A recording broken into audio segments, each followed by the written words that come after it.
Hello, students. After a long break, we are joining together in this online class. This is like a classroom, so I advise everyone to take down in your note. You can follow your textbook also. Some details I have added outside the text also for your better understanding. I'm happy to meet you in this online class for History of English Literature. I hope you are all doing well. Today I'm going to discuss on the topic Victorian prose writers John Ruskin, Thomas Babington Macaulay and Matthew Arnold. Okay, first of all we will discuss about John Ruskin. So in order for your easy study, I have divided into two parts. In the first part, I'll be talking about the biography of John Ruskin, and in the second part, I'll be talking about the 11 works of John Ruskin. Okay, let's start with John Ruskin's biography. John Ruskin was born on 8th February 1819. And he was born in the place of Brunswick Square at London. His father is John James Ruskin and his mother is Margaret Cock. So he is the son of John James Ruskin and Margaret Cock. And as a young boy, his mother, Margaret Cock, compelled him to read Bible.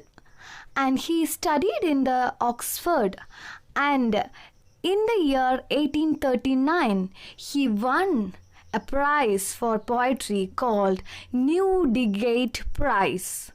Okay, so in 1839 he won Newdigate Prize for poetry, and he was greatly influenced by Thomas Carlyle, and you can call him Thomas Carlyle as his master.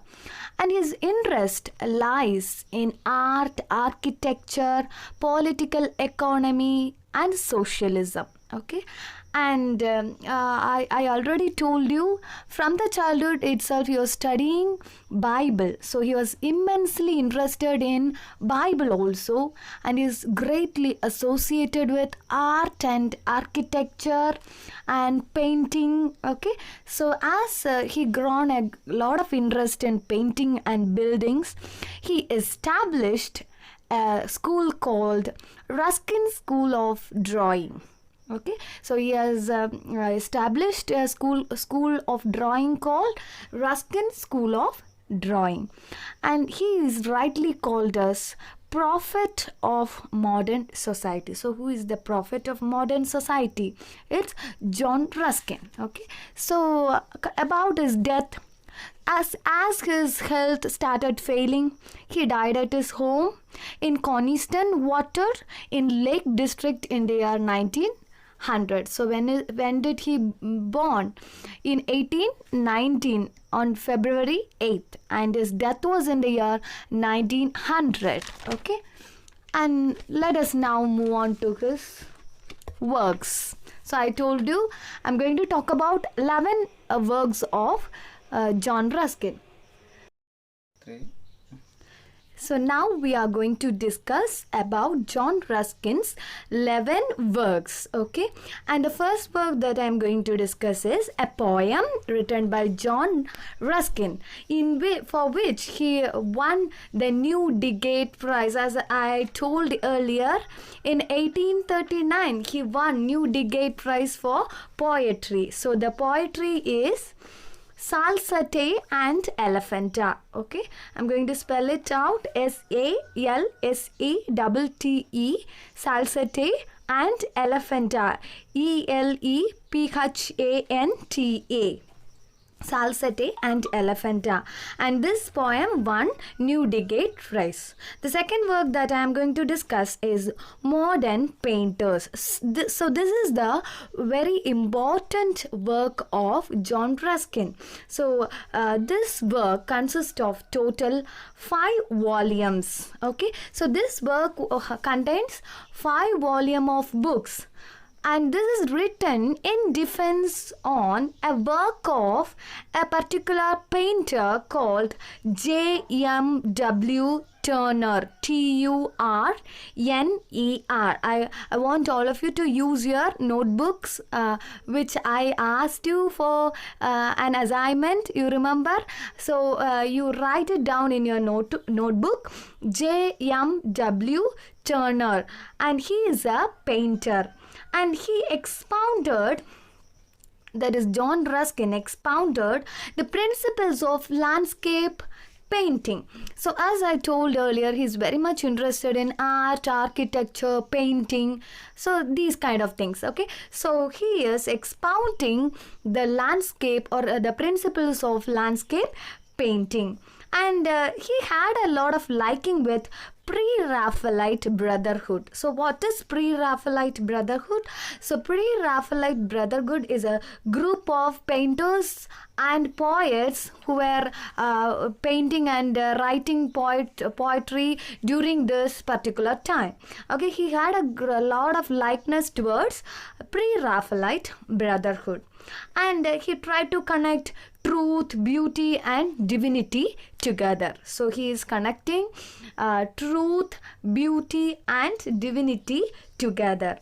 And I have discussed two works. The first one is Salsette and Elephanta, which is a poem which won Newdigate Prize, and the second one is Modern Painters, which consists of 5 volumes. And I have to mention the year also. It starts from 1843 to 1860. So the last work, that is the 5th volume of work, was published in the year 1860. Okay. And the third work that I am going to discuss is The 7 Lamps of Architecture.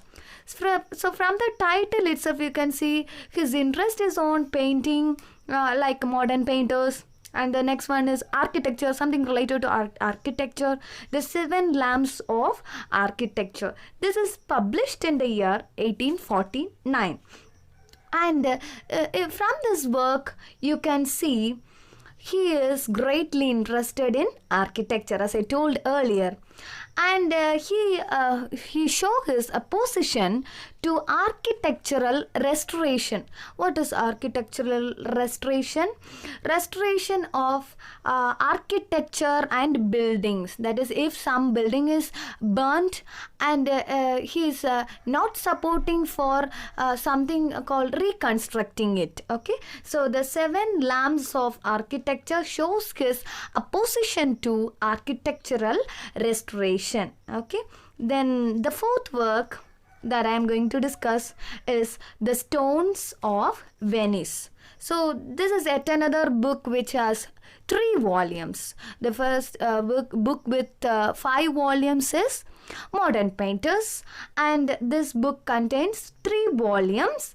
And this work, The Stones of Venice, is examining the architecture of Venice. As the title suggests, it examines the architecture of Venice. And the next work is The 2 Paths. So I have given you the 5 works totally. The first one, Salsette and Elephanta. Second one is Modern Painters.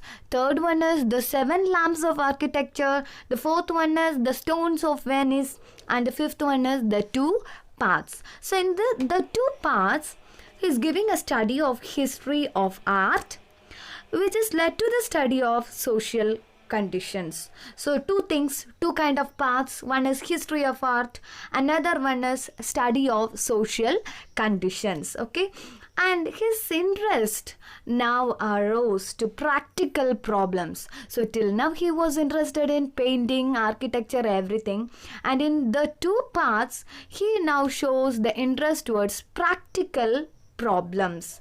And he, as I told earlier, he is inspired greatly by Thomas Carlyle, one of the contemporaries of John Ruskin. And here also he has a lot of inspiration from Thomas Carlyle.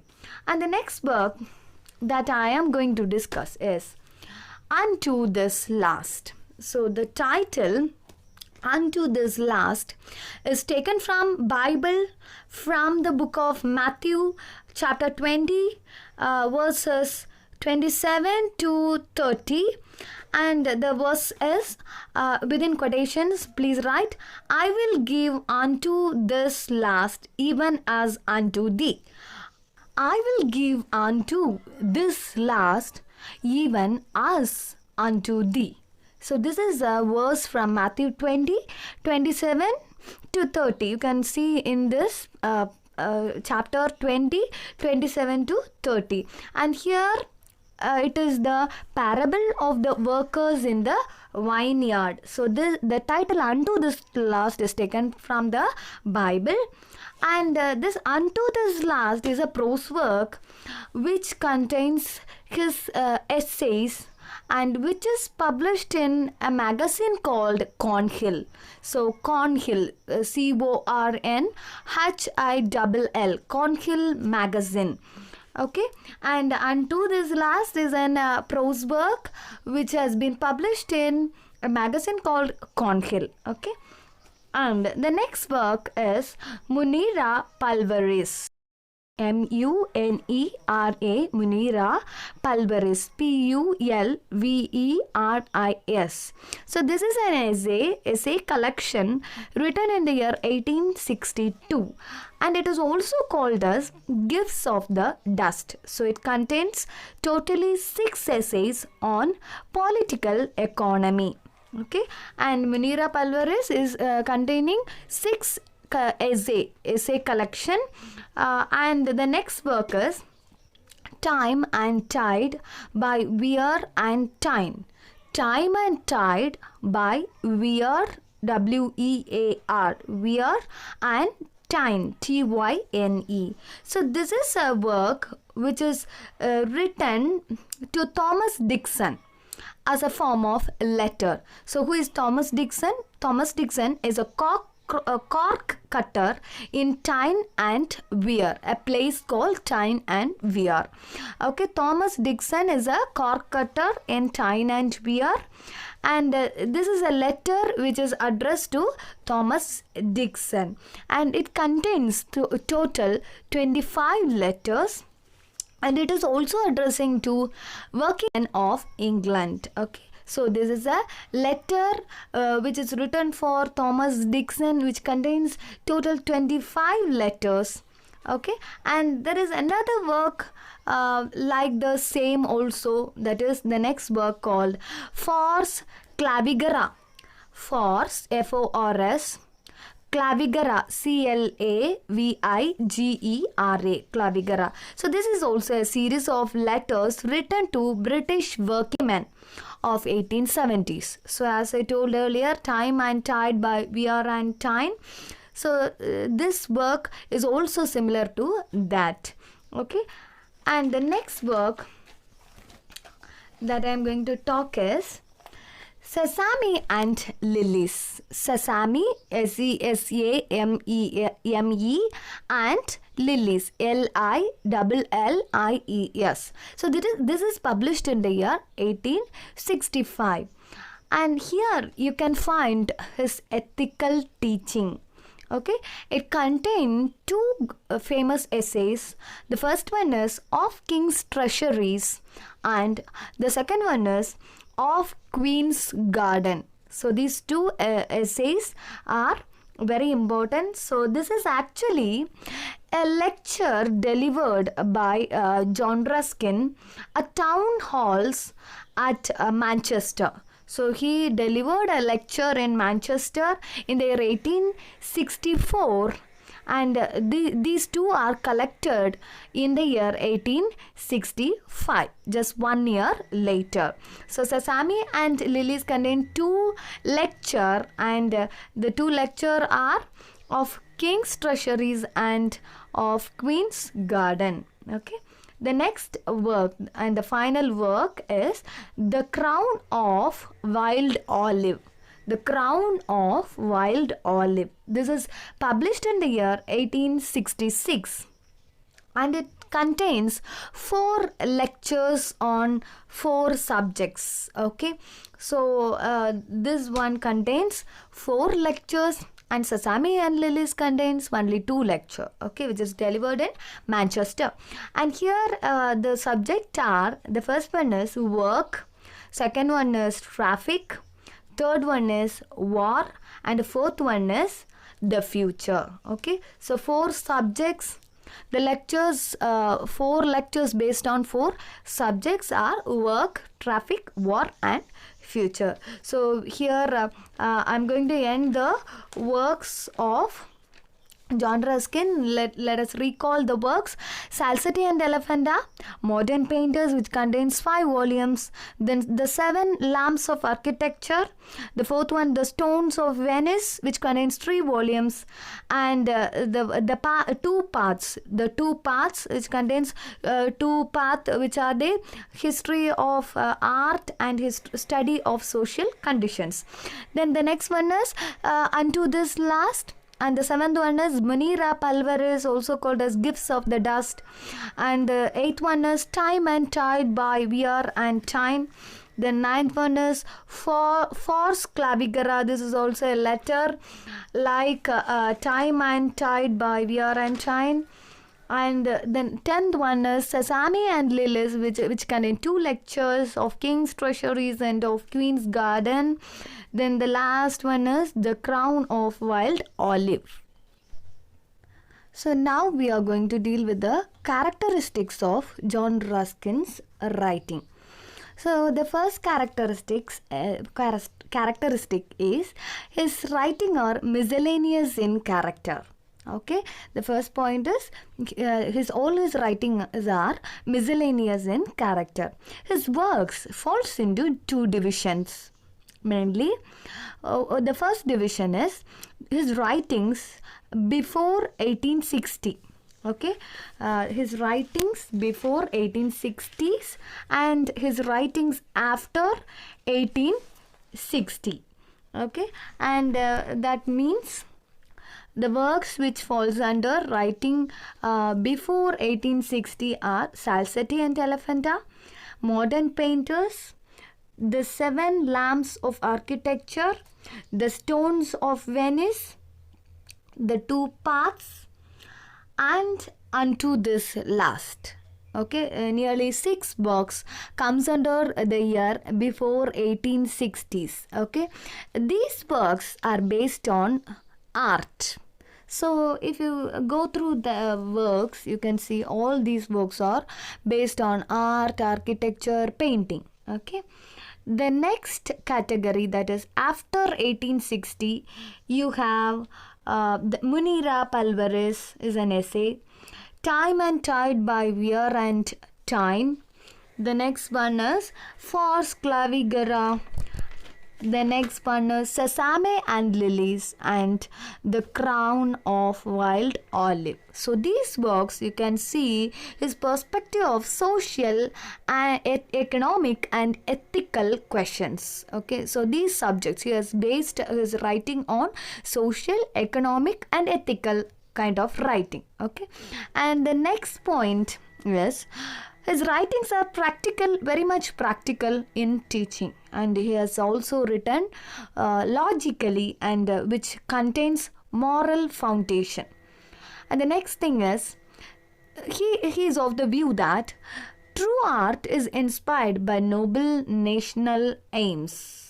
Okay, true art is inspired by noble national aims. Okay, and he concluded that as a lover of art, his best work be done in the field of social science. So in the last part of his works, you can see his writing shifts to social issues and social concerns. Okay, so he concluded that as a lover of art, his best work is done in the field of social science. Okay, then he has given a first-hand study of nature. And to say about nature, the first person comes to our mind is Wordsworth. Yes, he also followed Wordsworth in poetry. Like Wordsworth, he also break tyranny of tradition. So he tried to break the tyranny of tradition. Okay, and he abandoned stereotyped formalism of schools. So formalism means following something called formal and structural things. So he abandoned, he was against such kind of things called formalism. Okay, and he also was inspired by pre-Raphaelites. I told you earlier, pre-Raphaelite brotherhood. Then he is a lover of architecture and painting in Middle Ages. So he is a lover of for architecture and painting in Middle Ages. And he is also violently attacking the political economy. So I told you in the last work, he is attacking the political economy. In which work he is attacking the political economy? In Fors Clavigera and Munira Pulveris. In both these works, he is attacking political economy. And he followed the teaching of his master. Who is the master? Thomas Carlyle. Thomas Carlyle, and became a chief leader of William Morris. William Morris is yet another writer. He had become a leader, chief leader of William Morris. So we have learned the biography of John Ruskin and the 11 major works of John Ruskin and the characteristics also. So here I end the lecture on John Ruskin.